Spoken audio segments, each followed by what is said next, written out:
Ladies and gentlemen, boys and girls, children of all ages, Ravens flock. Holy crap! We won the game! That was one of the most chaotic games I've seen from the Ravens this season. In a win. Not in a loss, but in a win. Oh my God. I don't know what to make of this. First of all, I hated that this game was on Thursday Night Football. I don't like Thursday Night Football because it's always a weird game. You just never know how it's going to go. But it happened. It happened. This game was chaotic. Number one, injuries piled up again. Both Mark Andrews and Rashad Bateman were dealing with injuries coming into this game. Rashad Bateman had some practice, and he was able to play. Mark Andrews had no practice this week, and they still threw him out there. Both these guys ended up leaving the game with an injury. It seemed like Bateman tweaked something in that same foot that he's suffering that injury with, nothing serious. And for Andrews, it seemed like a shoulder injury that he suffered. That took him out the game. I was surprised to see them throw both these guys in, knowing those injuries and knowing we have, 11 days of rest before we take on the Saints. So I was surprised to see these two play, but they threw him out there. And yeah, Bateman wasn't able to be effective at all. In fact, I'm not sure how many targets he got, but he wasn't really effective out there. He couldn't get open. Andrews was getting the ball quickly, but once he went down, he was done. He had 3 catches for 33 yards, and then after that, he was just out.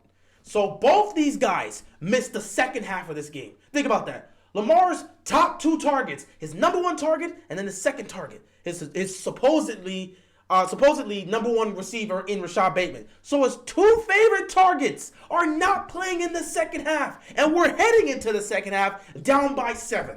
Yet somehow Baltimore is able to put up 24 points of offense and they win this game. Lamar Jackson in this game was great. First half, he was okay. He was average. He was all right. The only thing that was glaring was that he was 19 of 30 passing. He threw the ball 30 times in the first half. 30 passing attempts. They weren't running the ball at all in the first half. And it left everybody confused. We were all in the chat. That first half in the chat, everybody was losing their minds. We were going crazy because we're just sitting there thinking, why aren't you running the ball? The Bucs run defense is not good. Run the football. They kept throwing. And it wasn't working out because they weren't converting. They were moving down the field. But guess what? They've been moving down the field all season. They're just not capitalizing. The first drive for the Ravens. They move up. They pick up a couple first downs. They punt the football. The Bucs muff the punt. Ravens recover inside the red zone. We can't capitalize. We have to settle for a field goal. And I'm sitting there thinking it's about to be the same thing. But it's crazy. Lamar Jackson was 19 of 30. 19 of 30 passing. In the second half, he was 8 of 8 passing with 2 passing touchdowns. He was perfect throwing the ball in the second half. So first half, he was okay, he was average, he was solid. In the second half, he was MVP Lamar. Wow, who the heck is Millar? I am too hyped right now. He was MVP Lamar. He was spectacular in the second half. He was the elite player he is, the elite quarterback he is. He put the team on his back, and he did that without his 2 best players. In Mark Andrews, Rashad Bateman, his 2 favorite targets weren't out there. He did it with everybody else. And Lamar was sharing the ball. So, especially once those guys got down, Demarcus Robinson really started to be utilized here. Lamar finished the game with 27 of 38 from the field. 238 passing yards. 2 touchdowns, no picks, a passer rating of 105. That's an elite performance. That's a great performance. That's probably the best performance Lamar's had in weeks. He looked like MVP Lamar again. That's what we needed to see. He also had 9 carries for 43 yards rushing. So he's still getting it done on the ground, still making plays with his leg, but with his arm, he was making some plays. And man, he had a beautiful touchdown throw to Isaiah Likely, who had his first career touchdown in this game. Speaking of which, looking at the receivers, man, and went to work. Isaiah Likely, 6 catches, 77 yards, and a touchdown. Demarcus Robinson, 6 catches, 64 yards. They really started to utilize him in this game. Hopefully they can build on that. Mark Andrews, he had 3 catches, 33 yards. Devin Duvernay, 4 catches, 31 yards. Prochet actually got involved with 3 catches, 24 yards. And then Rashad Bateman, he had no catches. I don't even think he had I don't know if he had targets or anything, but yeah, he didn't do much here. Kenyon Drake also, he had 4 catches, 5 yards. He had a touchdown catch as well. So, yeah, we were great there. Rushing the football, my God, everybody was eating. Edwards, by the way, I didn't mention this. Gus Edwards also went down with a hamstring injury. Hopefully it's nothing serious, but Gus Edwards, man, he was eating tonight before he went down. It was unfortunate. But everybody was eating because, again, this defense can't stop the run. Bro, Baltimore was throwing the hell out of the football in the first half. Nobody knows why. And then they come out in the second half and they run the football and they rush for over 200 yards on the ground in the second half.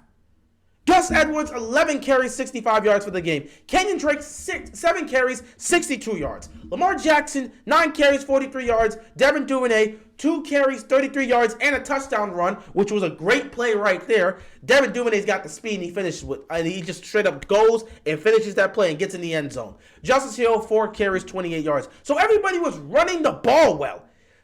The average yards per rush was 7. 7! They were eating on the ground. If they would have started the game like that and just ran in the first half, Lord knows what would have happened. It probably would have blown these guys out. Legitimately, they would have blown these guys out.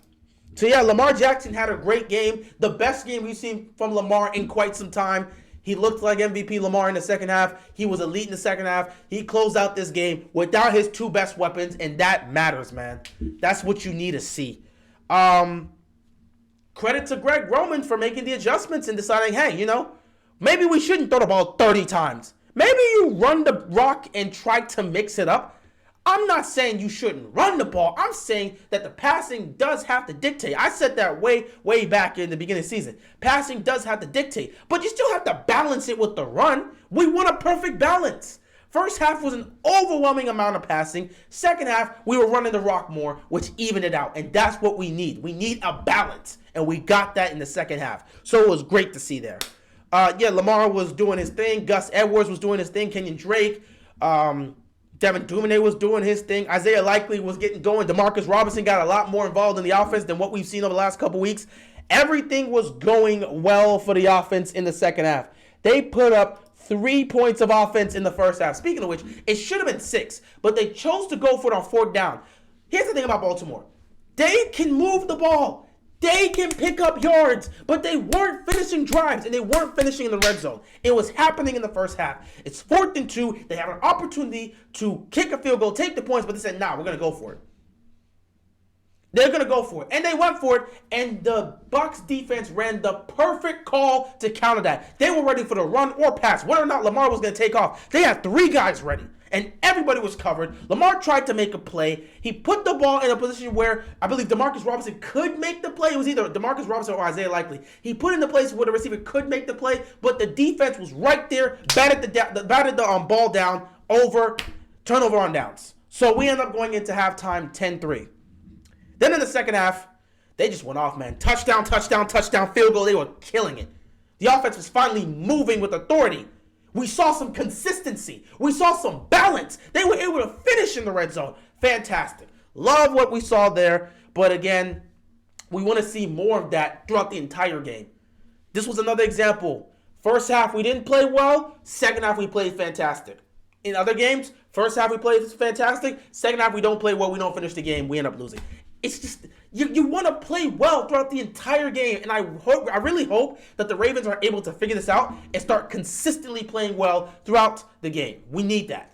But offense, man. Offense got it going. Credit to Greg Roman for making the adjustments and getting it done in the second half. Because first half wasn't it. Second half, they made the adjustments, started running the ball, exposing the liabilities in the Bucs defense, and they did their thing. And you got to be happy with what you saw. The results were there, and they were able to be effective, get to the red zone, convert, finish there, and score some touchdowns. That's what we want to see. So Good on the Ravens offense for getting it together. Defensively, defensively, they gave up 10 points in the first half. Could have been worse, but, they gave up 10 points. Now, here's the thing, man. They give up a bunch of yards. Brady finished the game with 325 passing yards. They just and a passing touchdown, but that passing touchdown was in garbage time. And it went to Julio Jones, so Julio got his first touchdown with Tom Brady and the Bucs. Congrats to him. But, defense early on started off with giving up a touchdown on the first official drive for the offense. Not the first official, but the first drive the offense actually went on the field, because it should have been happening beforehand on the previous drive, but that didn't happen because of the muff punt. So the first official drive was technically, quote unquote, the second drive for them, but they didn't get to go on the field, so I'm saying it's the first official drive. So first time Brady stepped on the field, he took the team down the field, they scored a touchdown. It already looked like it was going to be a bad game, and it was going to be a bad time because of how the first half went. But after that, they buckled down, and they held them to 10 points in the first half. Second half, they started to buckle down, and they made plays. Here's the thing that sucked. They couldn't force turnovers.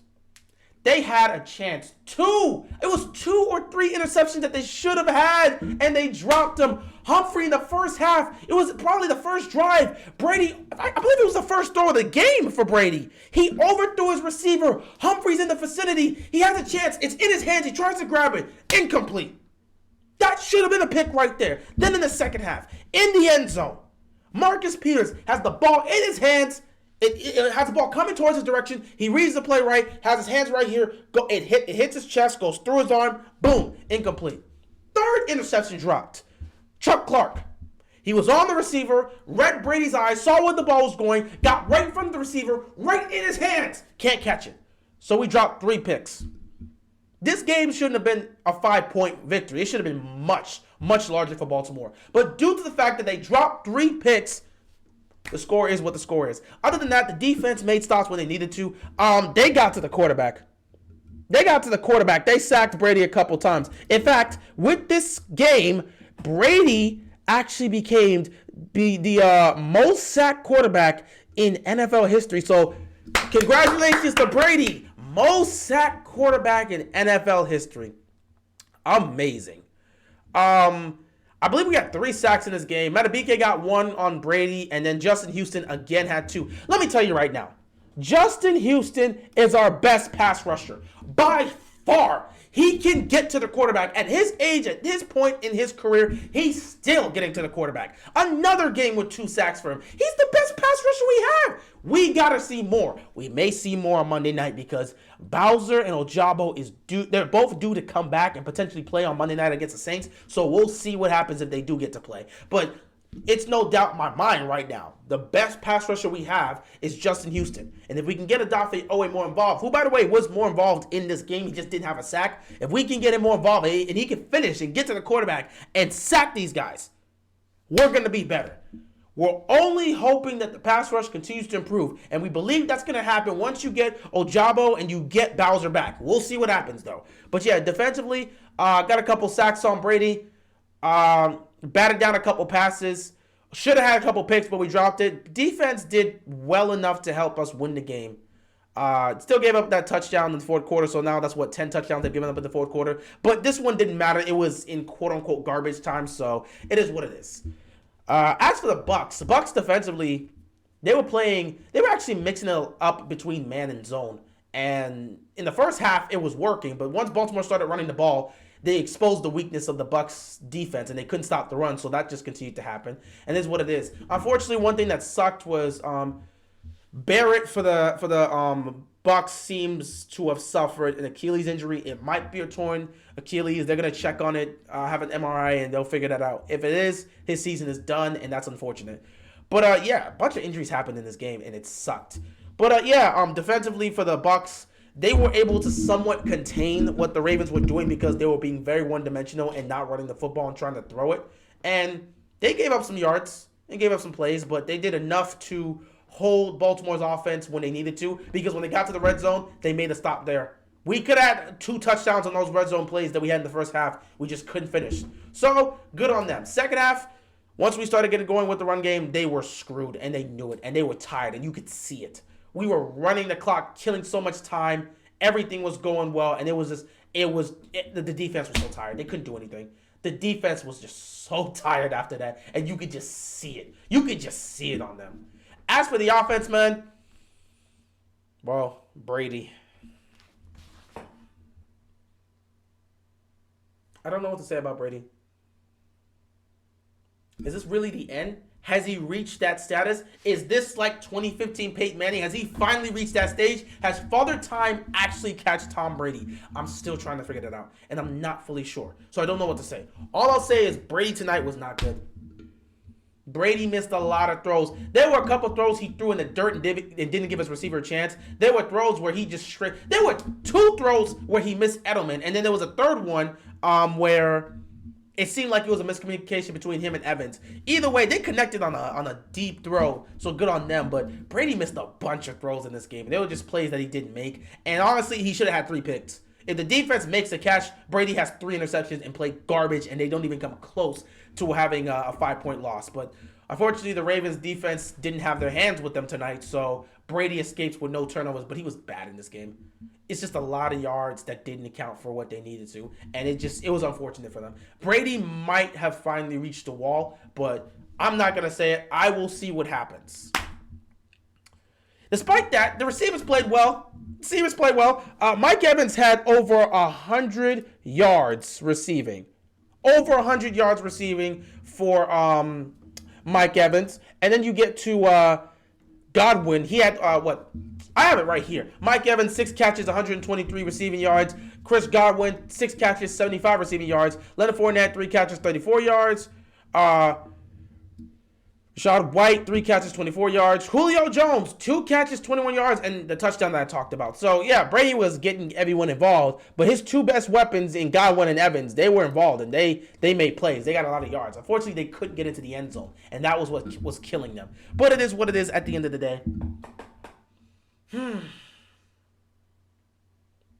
Oh, man, this was a crazy game. I'm just glad Baltimore was able to get the win. I really am happy Baltimore was able to get the win. That first half was scary, and I'm so surprised to see that they threw the ball 30 times. I was not expecting 30 pass attempts from Lamar Jackson. That was actually crazy. But things got chaotic. He threw the ball 30 times. Next thing you know, Rashad Bateman and Mark Andrews were knocked out for the rest of the game, and Lamar had to work with everybody else. Second half, he went to work, man. He went to work, and it was spectacular. That's MVP Lamar. He put the team on his back, made plays, and we were running the ball, and it was effective, and everyone got involved. That's what we need to see. We got to spread the ball. Lamar is at his best when he spreads the ball. That's why I've said for 1,000 times, put him on a spread offense. Put a spread offense around Lamar, especially with the passing game. I'm telling you, he's going to be so effective. But it is what it is.